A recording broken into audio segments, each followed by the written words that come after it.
गोंदल साहब जी, अगर ब्रीफली ये पॉइंट ऑफ ऑर्डर पे अगर ये कर लें जी, ब्रीफ। थैंक यू जनाब स्पीकर।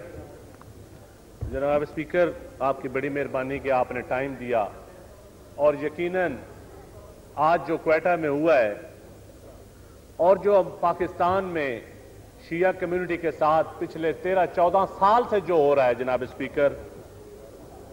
स्पीकर, हमारे लिए ये निशिस्तें, ये पार्टियों के टिकट, ये MNA शिप, ये असम्बलियां कोई अहमियत नहीं रखती अगर मेरे अकीदे के लोग, जनाब अब्बासी साहब, खानदान अब्बासी, शायद हकान अब्बासी साहब, अगर आप तशरीफ रख लें क्योंकि वो पीछे।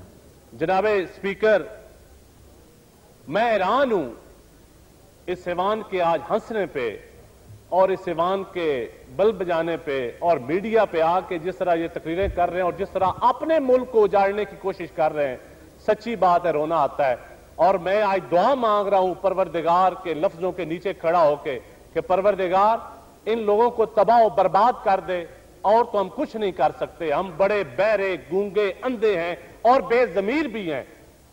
जो इस अशराफिया जो 2% इस मुल्क के ऊपर हुकूमत कर रही है 14 जब से पाकिस्तान बना है, और किस पार्टी की भी हुकूमत आएगी वो अशराफिया हुकूमत करेगी। जनाब स्पीकर, अहले तशी का खा डॉक्टर हो, खा इंजीनियर हो, खा मेंबर असम्बली हो, खा उसका कोई ऑफिसर, कोई बिजनेसमैन हो, कराची से लेकर बलोचिस्तान तक हर जगह पे टारगेट किलिंग होती है तो वो अहले तशी की सबसे पहले हो रही है।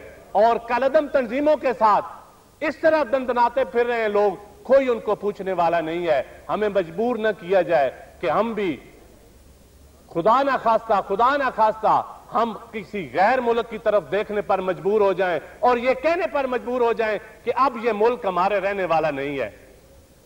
जनाब स्पीकर, लोगों की सिर्फ कोई सब्जी वाला है तो उसको इसलिए कि वो अली वलीउल्लाह पढ़ने वाला है, वो हुसैन करता है, उसका कसूर यह है कि वो हुसैन को रोता पीटता है, यही उसका कसूर है।